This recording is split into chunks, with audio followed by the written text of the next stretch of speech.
Thanks very much for staying with us. Time now for Eye on Africa with me, Georgia Calvin-Smith.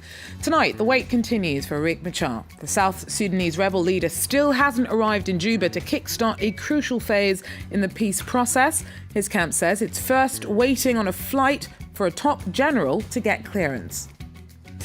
Also, a Kenyan hospital offers a lifeline to hundreds of Ugandan cancer patients who face uncertainty after their country's only radiotherapy machine broke down.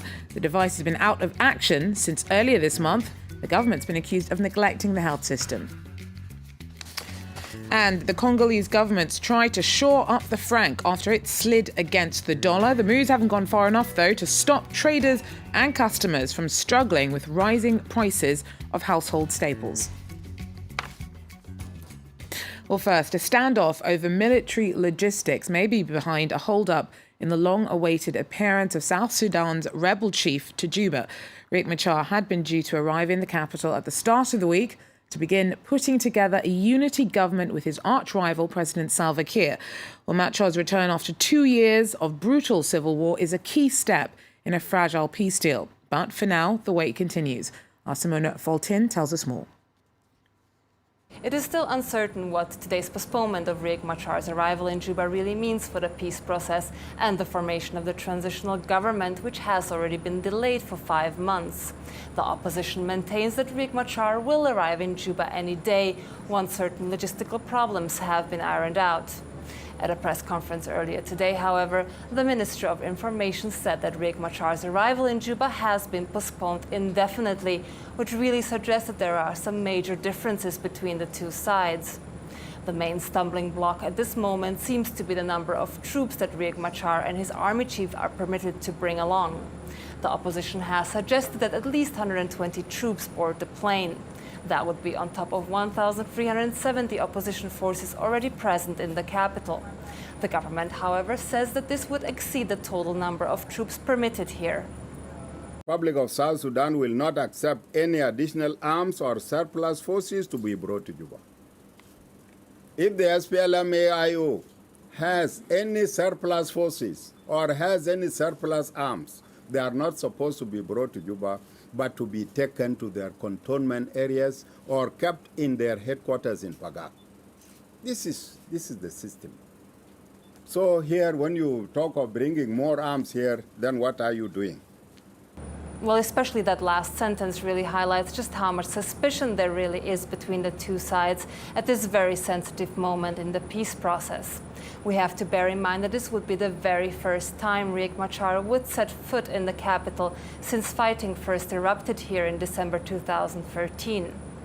One factor that has made things even more complicated is that the independent monitoring mechanism set up by the peace deal to verify the number of government and opposition forces present in the capital hasn't been able to complete its work.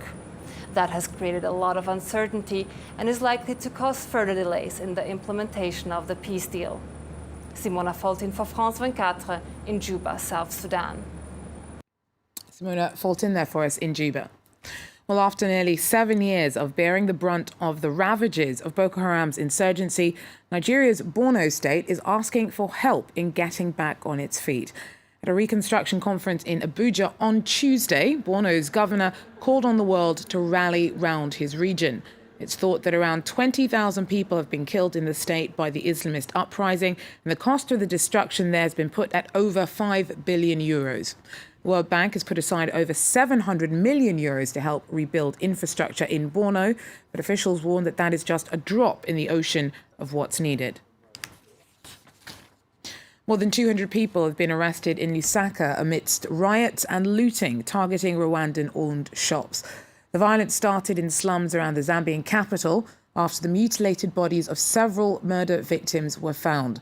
That sparked rumours that foreigners were behind a string of ritual killings. Well, the government says the allegations are not true and has called for calm. A Kenyan hospital's promised to treat 400 Ugandan cancer patients for free after their country's only radiotherapy machine broke down. The Aga Khan University Hospital is encouraging others in other institutions to follow its lead. Now, Kampala's already said that it will send some patients to Kenya for treatment, But with thousands facing uncertainty about their medical care, the emergencies raised criticism about Uganda's underfunded health system. Ronia was diagnosed with cervical cancer last year. With help from a charitable hospice organisation, she travelled 300 kilometres to Kampala for treatment using Uganda's only radiotherapy machine. With therapy, she had a good chance of survival. But after waiting for more than 3 weeks, she's been told to go back to her hometown. The machine she was counting on has broken down beyond repair. I felt pain because I thought that if it works, we are going to be okay and we get to recover. It has pained me because I have not yet produced any children.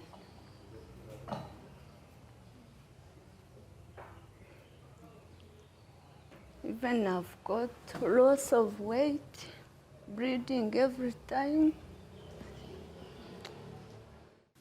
The radiotherapy machine was a lifeline when it was donated to Uganda 21 years ago. Every year it offered around 30,000 life-saving treatments and gave patients relief from unbearable pain. But it had already broken down several times, and though the government paid €325,000 for a new machine 3 years ago, the bunker for housing it has never been built. Even with the extra funding needed, getting the new machine in place will take time. If they can even work 24 hours, within 6 months we should have the bunker ready. Yeah, so that means the next half of the year we should be installing the equipment and testing it. So by 1 year it should be up and running. The government has tried to play down the impact of the breakdown, but for many a year may be too long. And there are accusations that this crisis in cancer care is symptomatic of a wider lack of investment in what's already an ailing health system. So why was the radiotherapy machine allowed to fall into disrepair? There's a question of money, there's a question of management, there's a question of planning. All these when all these come together, it makes things work. But if one component is missing, of which in this case all are missing, we'll have a problem. Patients are now being advised to go to neighbouring Kenya for radiotherapy, but many can't afford such an expensive trip. For Bronia, the only option is to go home and wait. Well, after years of staying relatively stable against the dollar, the Congolese franc has started to slide. Currency dealers say the decline began late last year, and traders and customers have started struggling with the effect that that's had on the cost of staple foods. Prices for food on this market of Kinshasa have nearly doubled in the last couple of months. Shop owners say they're finding it hard to find takers. The price of fish from the wholesalers used to be between 15 and 17,000 francs. Now it's 24,500. We don't understand anything. How can we resell this to the public? The soaring prices are linked to the local currency, the Congolese franc, which has slipped against the dollar after several years of stability at around 930 Congolese franc to the dollar. The Democratic Republic of Congo relies heavily on imported commodities, so changes in exchange rates have a direct impact on consumer prices. We're finding it hard right now because the dollar is offered at a rate of 9.99 francs. So you can't sell your goods, and meanwhile, inflation continues and it disturbs us greatly. The Congolese economy is also heavily dependent on the export of copper and cobalt. But recently, demand has been hurt by falling prices of commodities as well as slump in oil prices. In this highly dollarized economy, authorities are now struggling to increase reserves of foreign currency.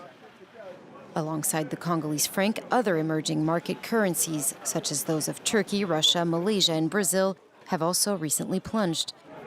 And the uncertainty surrounding China's economic growth could send them even lower, especially as growth estimates and commodity prices continue to fall.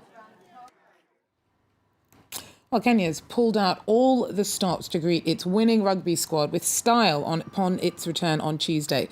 The Rugby Sevens team was met with dancers and a red carpet when they stepped off the plane at the airport in Nairobi. Now, they're celebrating winning their first World Series leg in Singapore after beating Fiji on Sunday. They're now in the running to win the inaugural Olympics tournament in Rio later this year. Squad captain Andrew Amonde says that his boys are now the ones to beat. I know it's going to be a difficult journey ahead because every team is going to be onto us.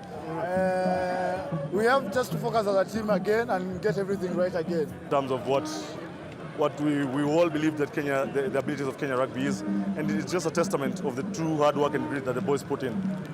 We'll be keeping a close eye and wishing them the very best of luck. But that is, though, where we're going to have to leave it now for Eye on Africa. Thanks for joining us, and do so again if you can. Take care.